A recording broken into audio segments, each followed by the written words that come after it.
Prologue, February 1886. Before the lost word, there was another.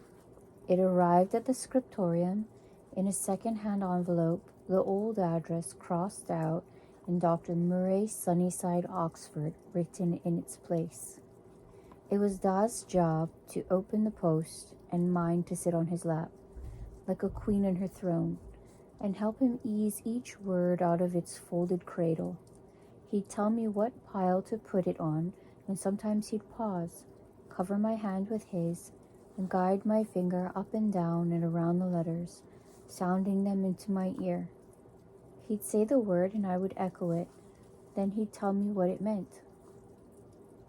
This word was written on a scrap of brown paper, its edges rough where it had been torn to match Dr. Murray's preferred dimensions.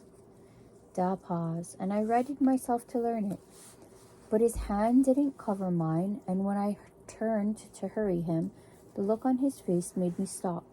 As close as we were, he looked far away. I turned back to the word and tried to understand. Without his hand to guide me, I traced each letter.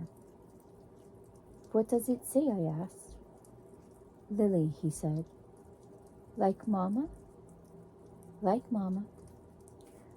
"Does that mean she'll be in the dictionary?" "In a way, yes." "Well, will we all be in the dictionary?" "No." "Why?" I felt myself rise and fall on the movement of his breath. A name must mean something to be in the dictionary. I looked at the word again. "Was Mama like a flower?" I asked. Da nodded. "The most beautiful flower." He picked up the word and read the sentence beneath it. Then he turned it over looking for more. "It's incomplete," he said. But he read it again, his eyes flicking back and forth, as if he might find what was missing. He put the word down on the smallest pile. Da pushed his chair back from the sorting table. I climbed off his lap and readied myself to hold the first pile of slips. This was another job I could help with, and I loved to see each word find its place among the pigeonholes. He picked up the smallest pile, and I tried to guess where Mama would go. "And not too high, and not too low," I sang to myself. But instead of putting the words in my hand, Da took 3 long steps towards the fire grate and threw them all into the flames. There were 3 slips. When they left his hand, each was danced by the draught of heat to a different resting place. Before it had even landed, I saw Lily begin to curl. I heard myself scream as I ran towards the grate. I heard Da bellow my name.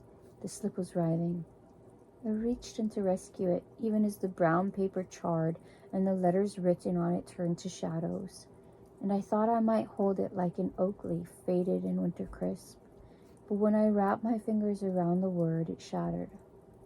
I might have stayed in that moment forever. But Da yanked me away with the force that winded. He ran with me out of the scriptorium and plunged my hand into the snow. His face was ashen, so I told him it didn't hurt.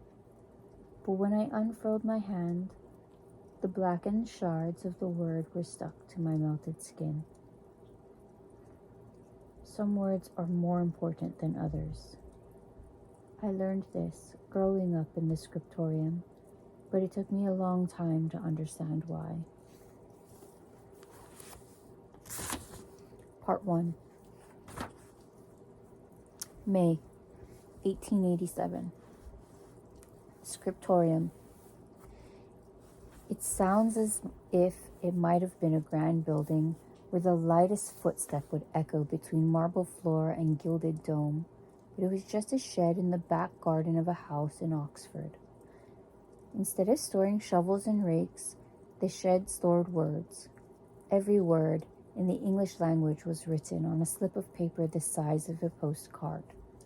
Volunteers posted them from all over the world, and they were kept in bundles in the hundreds of pigeonholes that lined the shed walls. Dr. Murray was the one who named it the scriptorium. He must have thought it was an indignity for the English language to be stored in a garden shed, but every